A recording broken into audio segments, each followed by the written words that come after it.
Good evening. We are just a couple of hours away from the end of a very long, tumultuous, problematic year that has affected almost every single person in the United States, all 331 million, as well as the billions around the world with the COVID pandemic and the financial crisis that is looming before us due to the pandemic and how our elected officials reacted uh, pitifully in response to it, all the way down to the state legislators in each state. The outlook for next year is what I want to talk about in this video. I'm not going to make it long, I'm just going to make it short. I'm not a goth, not a continually depressed person. What I am is a pessimist. I'm always thinking the worst scenarios because when bad scenarios happen, I'm not surprised by them. And I'm only a pessimist when it comes to certain issues, one of them being geopolitics or the political spectrum inside the United States, foreign policy, of course, and as well as the human condition. These are areas that are at the forefront at the current moment. And it seems that uh,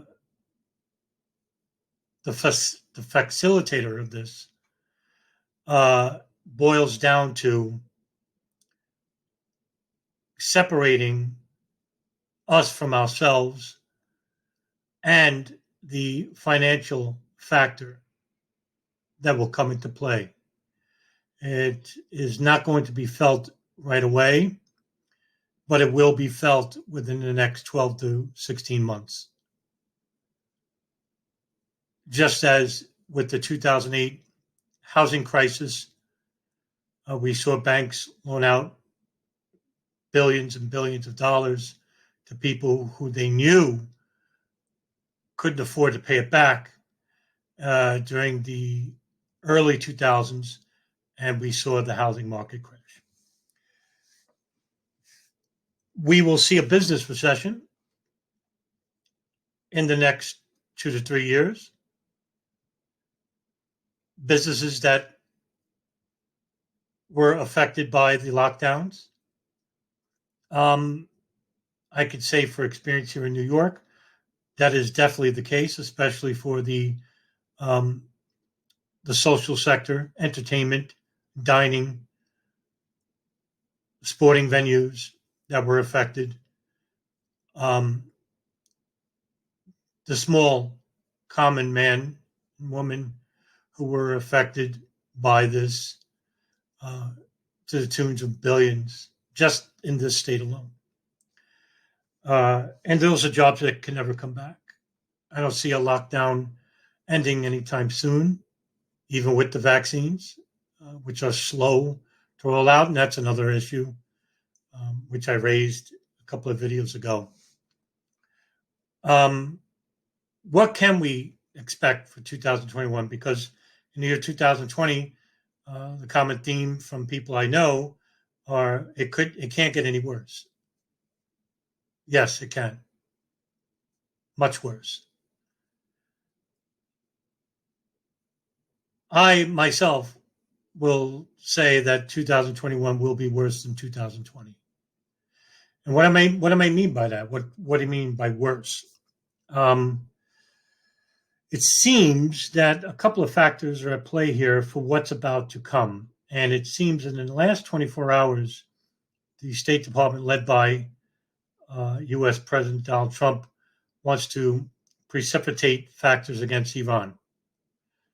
There are other countries which are being subjected for conflict, one of them being China, the other being Russia, but Russia is not a viable outcome because we have what we call the mutual assured destruction uh, legislation, where both parties were to sign declaring that there would be no winner in regards to a war regarding nuclear devices.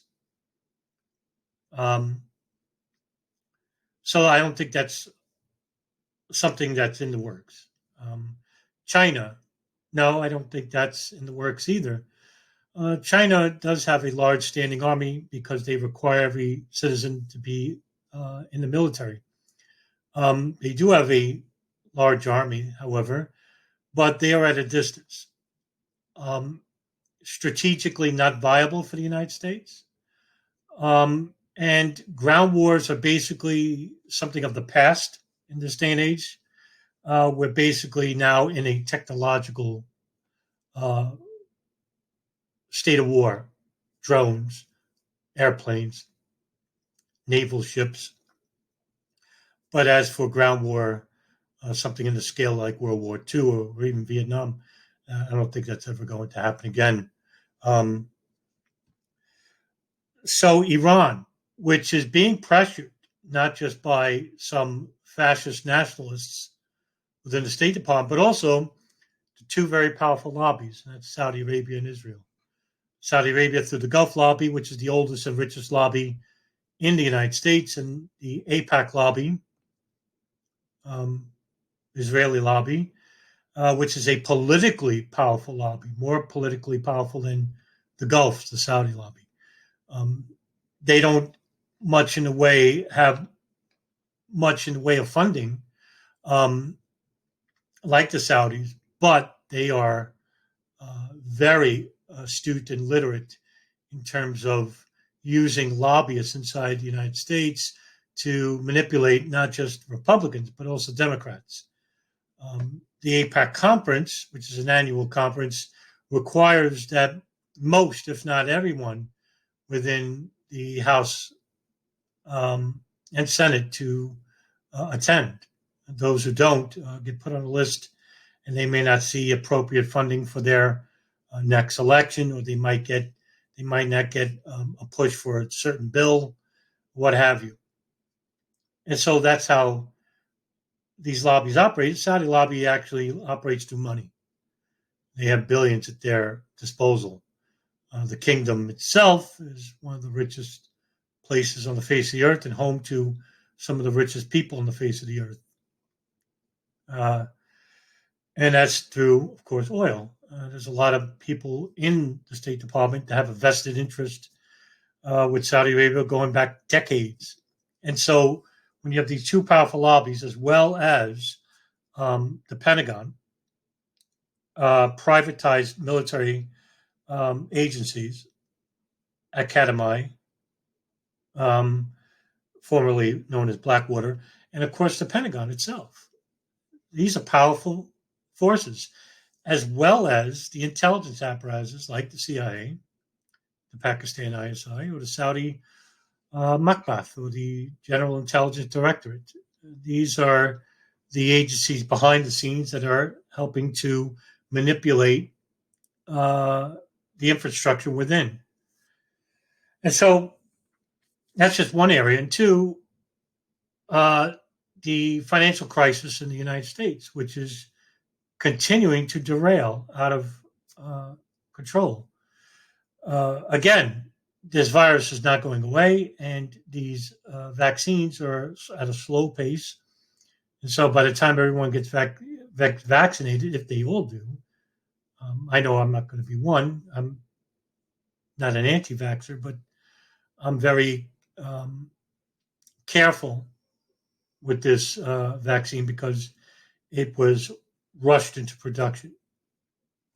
And especially when you have Pfizer declaring that there weren't enough testing done, especially in the case of pregnant women, um, for the long-term effects, I would be very hesitant in getting it.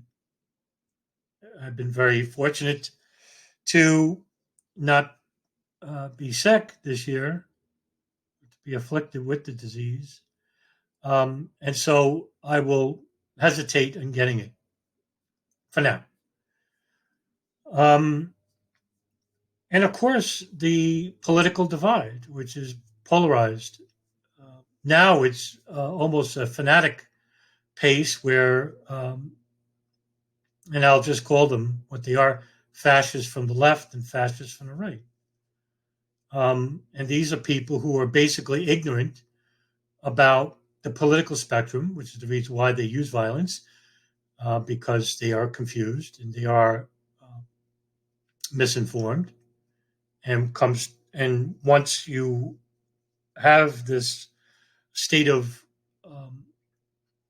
unpredictability in your mind, you tend to use violence. People don't want conversation. They don't want a discussion with the other side. They want them eliminated. And this only goes to benefit those in power who want to see you destroyed at your own hands. So they don't have to do it. And what they'll do is just sweep up after the mess. And the proclaimed winner of each side, whoever that may be, will be given a false impression that they won. No, you lost. The only time we'll ever win against this monolith called the U.S. government is by eliminating these divisive properties from our mindset and act as one singular unit. And, I keep sound like a broken record, but that's exactly what we need to do. But those are just a couple of the issues I wanted to raise for what I think will be a problem for next year. I don't see it in any way being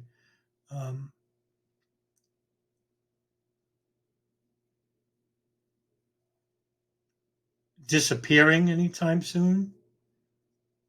I think the one primary factor will be the continuing fractured nation, financially, emotionally, spiritually, politically, religiously, culturally, racially. All these things are coming into play right now, and we're treating each other as if we're an alien. We're foreign to each other. It's as if we were all dropped into a foreign land and we're basically left to fight for survival in allegedly the richest country on the face of the earth. And for those who do vote, those who do label themselves Democrat or Republican, well, the partisan field saw fit to undervalue your worth twice now. Not once, not in the previous stimulus package, but the latest stimulus package, which is $600. Even though now they want to raise it to $2,000, they could have done that right off the bat. They saw what you were worth, and they saw the backlash that came with it, which is the reason why they both agreed. Oh, maybe it's 2,000, but with the mitigating factors, we can't allow this bill to be passed. This is what they think of you, which is nothing at all. In fact, it would have been better if they said, we're not giving you anything.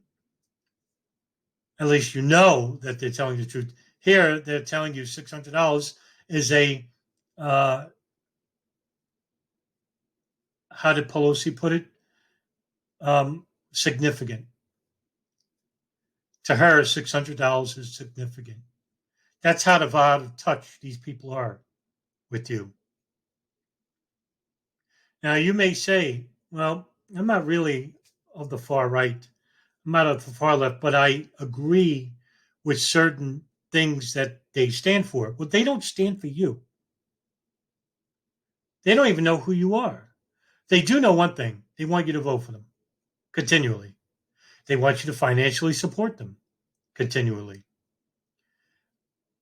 For those who hate Donald Trump so much that you would basically have voted in a camel if he ran for the Democratic Party. But what does that say about you and your standards, that you would actually vote for anything because you despise this man because he's a sleazy character, or because he's a racist, or because he's not politically literate? Well, yeah, he's all those things. But regardless, shouldn't it be a whole lot more? And for those who voted Donald Trump, why in the heck would you vote for a guy who's never been in politics? Why? Because he's never been in politics? Oh, he's the perfect guy? He's going to drain the swamp? Well, guess what? The swamp just got bigger under him.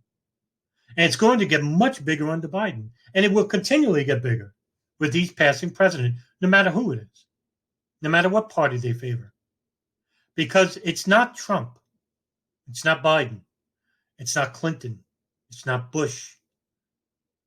These are symptoms. The disease is the multifaceted monolith called the U.S. federal government, led by dozens and dozens and dozens of corporations: the Pentagon, the military industrial complex, the banking industry, World Bank, the very few affluent billionaire class, the donors. You're not involved. But they manipulated you to think that you are. Your vote doesn't matter. It never has. It's just a transparent veil given to you by them to think that you have power. The only real power you have lies within the constitutional principles that they're trying to erode away incrementally, because through incremental change, you don't notice the change until it's too late. And by that time, that change affects you to the point where you can't reverse that change unless you do one thing, but you're not ready for it. And that's to act as a singular unit and revolt against the U.S. federal government. Now, a lot of people will say, wow, that's pretty bold and brash, and you would be anti-American. I'm pro-human. I don't care to be called American or white or Christian or atheist or Muslim or Democrat or Republican or independent. Those are divisive properties made to put you in a select group of people away from the one group and classification of all, which is the human race, and that's what matters. But we're not there yet. And that's why I think we'll have to go through the birth pangs of the reality that's before us before it gets any better. Maybe that change will come soon, but I don't think it will. But maybe it'll come later. But after the country is left in ashes, where a seed underneath the ground, the torch burnt ground, will finally produce a flower, which will become a tree, which will branch out all throughout the East and West, and will finally become a new country.